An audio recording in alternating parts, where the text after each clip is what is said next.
नमस्कार दोस्तों, मैं श्रवण आप सभी का स्वागत करता हूं अपने YouTube चैनल परीक्षा रात्रि में। जैसा कि हम मौर्यकालीन कला के बारे में जानने का प्रयास कर रहे थे, इस वीडियो में हम अभिलेख के बारे में जानने का प्रयास करेंगे। तो आप सभी बने रहिए, कॉपी कलम निकालिए, नोट करते रहिए और साथ ही समझते रहिए। देखिए, तो मौर्यकालीन कला जो है, इसमें आज हम क्या देखेंगे? अभिलेख। अभिलेख अभिलेख क्या होता है? तो किसी भी सतह पर लिखा गया लेख। क्या होता है? किसी भी सतह पर लिखा गया लेख।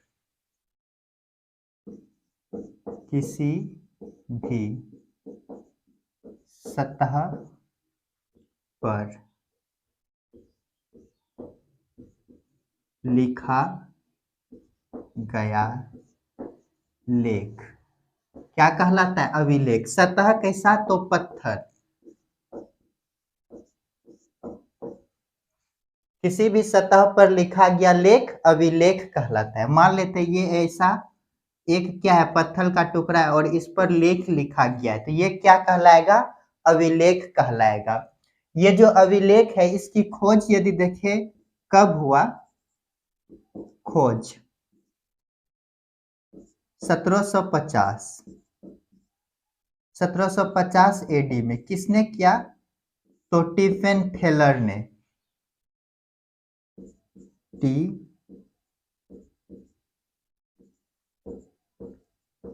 टिफेनथेलर।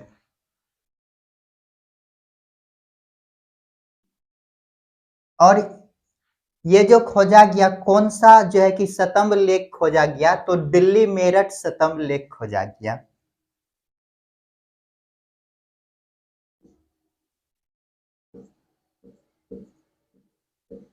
दिल्ली मेरठ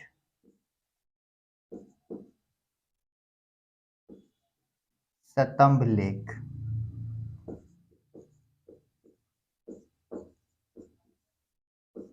खोजा गया।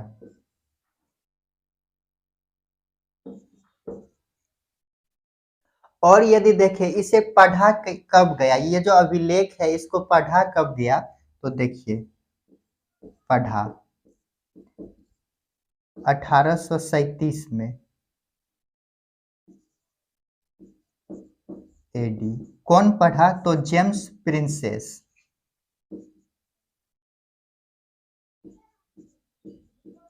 James princess. ये कौन से स्तंभ लेख को पढ़ा? तो दिल्ली टोपरा।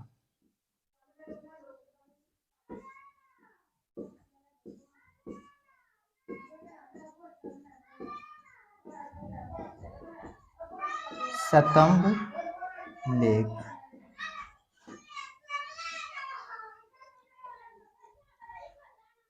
और यदि देखें ये जो अभिलेख है, इसके जो है कि लिपि क्या है? लिपि तो देखिए, ब्राह्मणी, खरोष्ठी,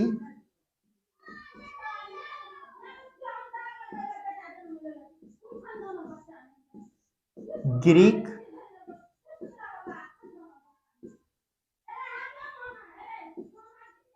प्लस अरमाइक।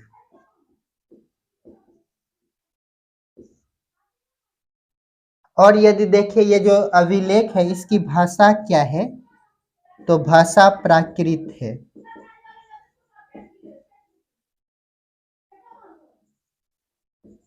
प्राकृत। तो देखिए, यहां तक क्या देखे हम? तो हम अभिलेख के बारे में देखने का प्रयास कर रहे हैं। तो ये अभिलेख क्या होता है? तो किसी भी सतह पर लिखा गया लेख अभिलेख कहलाता है। मेनली सतह कैसा होना चाहिए? तो पत्थर। पत्थर का एक टुकड़ा है और उस पर लिखा गया लेख क्या कहलाएगा? अभिलेख कहलाएगा। और ये जो अभिलेख है, मौर्यकालीन अभिलेख है, इसकी खोज कब हुआ? तो 1750 ईस्वी में। कब? 1750 ईस्वी में। किसने किया? तो नाम बहुत इंपॉर्टेंट है, VVI है। तो किसने किया है? टिफेनथेलर। कौन? तो टिफेनथेलर। ये कौन से अभिलेख की खोज करते हैं? तो दिल्ली मेरठ स्तंभ लेख। कौन सा है? तो दिल्ली मेरठ शतम्भ लेख। ये अभिलेख का ही एक प्रकार है शतम्भ लेख, इसको अभी हम देखेंगे। और इसे पढ़ा कब गया? तो 1837 ईस्वी में। किसने पढ़ा? तो जेम्स प्रिंसेस। ये भी नाम काफी इंपॉर्टेंट है। ये कौन से शतम्भ लेख को पढ़ा? तो दिल्ली टोपरा शतम्भ लेख। और ये जो अभिलेख है इसकी यदि लिपि देखे क्या है? तो ब्राह्मणी है, खरोष्ठी है, ग्रीक और अरमाइक है। और इसकी भाषा यदि देखे तो क्या है? प्राकृत भाषा है। इनको नोट कीजिए। अब देखते हैं अभिलेख के प्रकार। तो चलिए इसको मिटाते हैं। अब देखते हैं अभिलेख कितने प्रकार के होते हैं।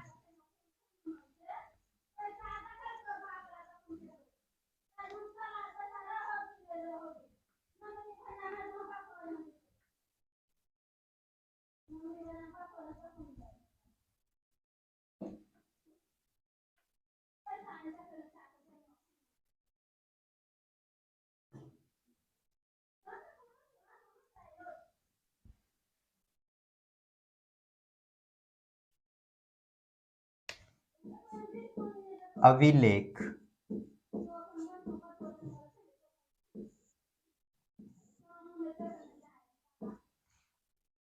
देखिए ये जो अभिलेख है ये 3 प्रकार के हैं। कौन कौन सा है? तो देखिए, शिलालेख,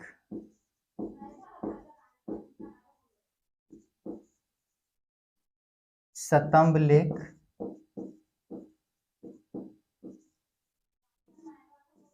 गुहा लेख।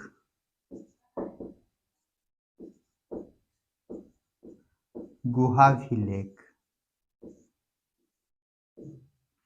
ये 3 प्रकार के हैं। ये जो शिलालेख है ये जो है कि 2 प्रकार के हैं और ये भी 2 प्रकार के हैं, बृहद, लघु। और ये भी 2 प्रकार के हैं, वृहद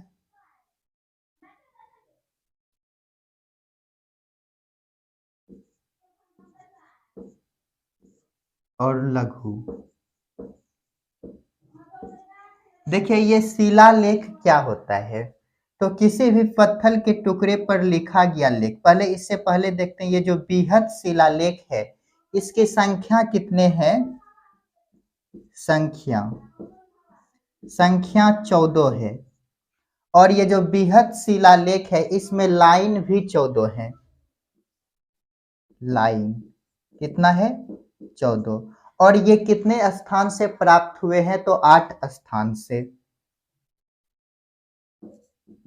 स्थान, प्लेस कितना है? तो 8।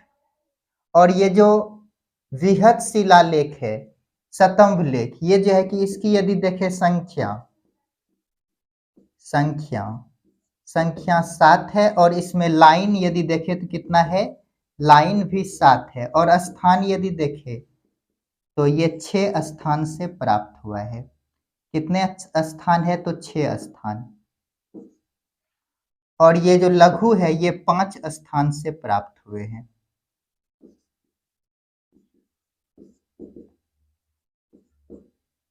5।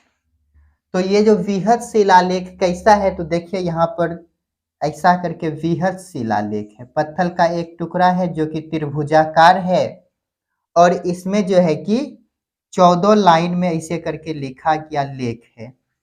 ये क्या हो गया? शिलालेख। और ये जो शतम्भ लेख है ये कैसा है? तो इसको यहाँ पर हम बनाते हैं। ये मान लेते हैं शतम्भ है।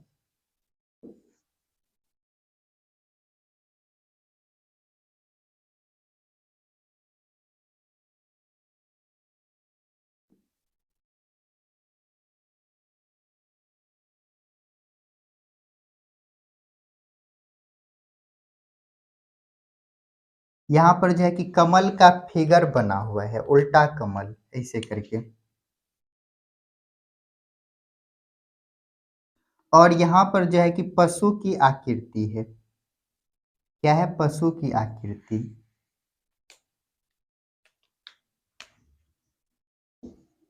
पशु की आकृति। और ये क्या है, तो उल्टा कमल, इसे ही अधोमुखी कमल कहते हैं।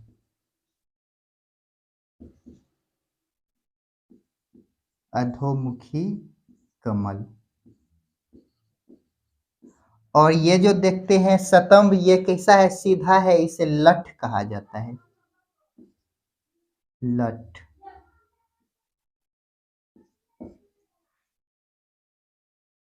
तो ये हो गया स्तंभ लेख, एक स्तंभ के तरह है। और इसे क्या कहा जाता है, ये जो लाइन देख रहे हैं इसे कहा जाता है फलक। ये क्या है, फलक।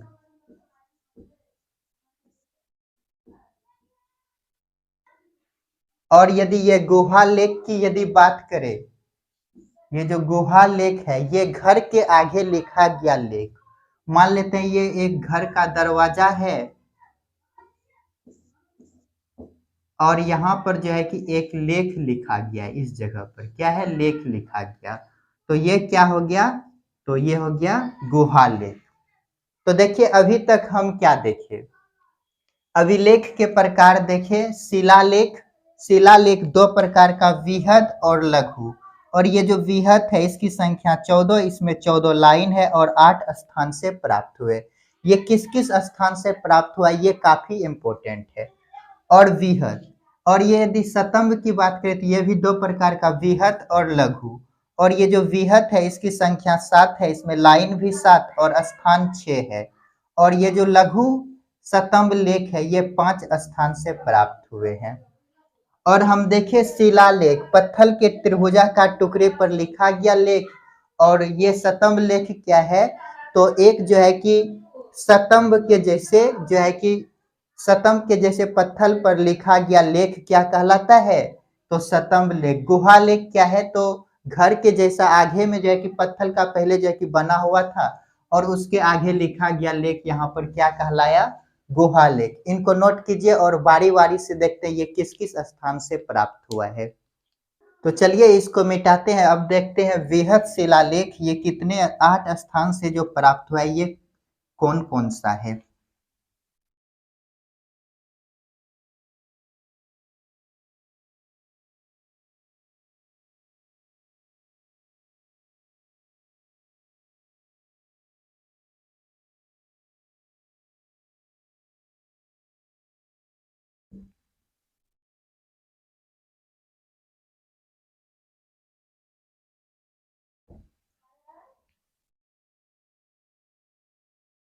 हेडिंग दीजिएगा वृहत शिलालेख।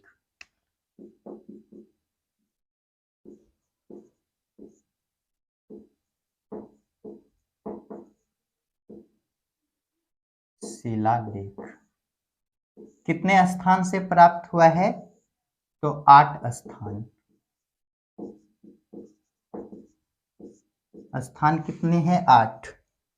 इसको एक ट्रिक के माध्यम से याद करने का प्रयास करते। ट्रिक क्या है, तो शाम को जो सोए वो क्या है, गधा है। शाम को सोए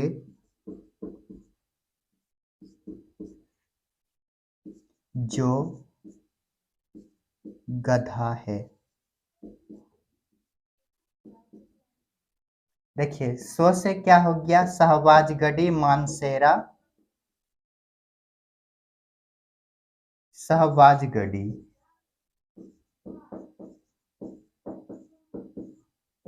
और मो से मानसेहरा। और को से कालसी।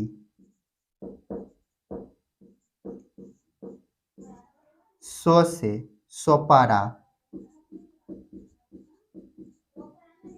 ए से एरेगुडी।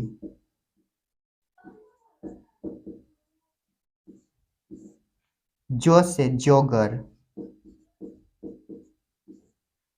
गो से गिरनार। धो से धोली, धोला। और है से कुछ भी नहीं है। तो ये क्या हो गया, 8 स्थान। ये जो 8 स्थान है ये कहाँ कहाँ से प्राप्त हुए हैं, यदि देखें तो ये दोनों जो है ये दोनों पाकिस्तान से प्राप्त हुआ है, PAK पाकिस्तान से प्राप्त हुआ है। और ये जो कालसी है ये उत्तराखंड यूके से प्राप्त, यूके उत्तराखंड, उत्तराखंड ये क्या है पाकिस्तान।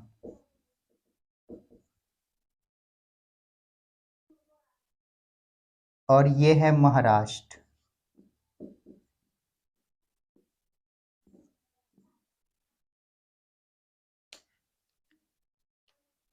और एरेगुडी जो है ये है आंध्र प्रदेश।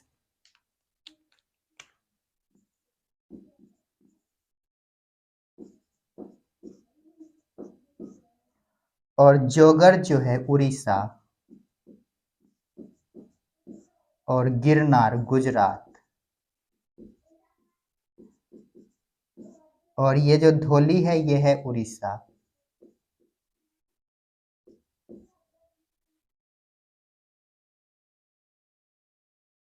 और यदि देखें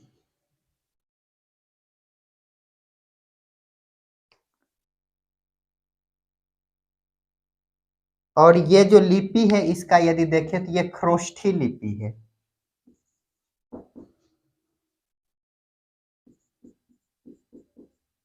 खरोष्ठी लिपि।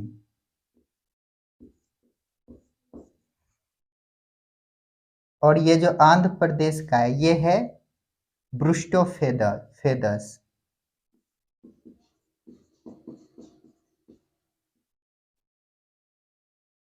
ब्रुस्टोफेदम लिपि। और इसके अलावे यदि हम देखें ये सभी जो है इसके अलावे ये सभी है ब्राह्मणी लिपि में, ब्राह्मणी लिपि।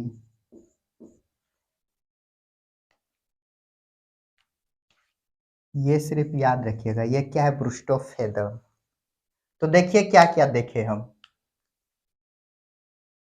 ये जो बृहद शिलालेख है ये कितने स्थान से प्राप्त हुए हैं, तो 8 स्थान से प्राप्त हुआ है। काफी गर्मी है तो देखिए ये स्थान कौन कौन सा है, तो इसको एक ट्रिक के माध्यम से समझने का प्रयास किए। वो ट्रिक क्या है, शाम शाम को जो सोए, शाम को सोए जो गधा है, क्या है शाम को सोए जो गधा है।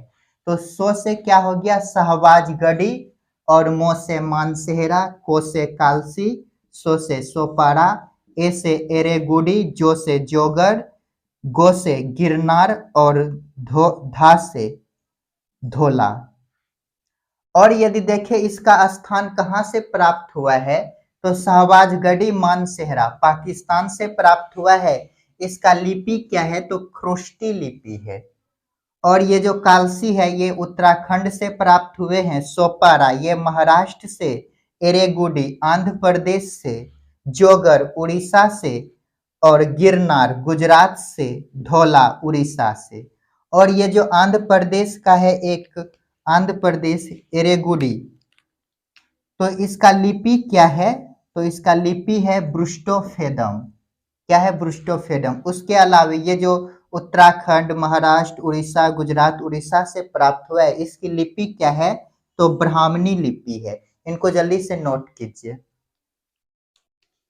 तो दोस्तों आज के लिए इतना ही, मिलते हैं नेक्स्ट क्लास में जिसमें हम शतंब लेख और गुहा लेख को विस्तार से समझने का प्रयास करेंगे। तो आप सभी खुश रहिए, पढ़ते रहिए और अपने माता पिता का सम्मान कीजिए। साथ ही यदि मेरा वीडियो आप सभी को पसंद आता है तो लाइक शेयर कमेंट और साथ ही सब्सक्राइब कीजिए। मिलते हैं नेक्स्ट क्लास में।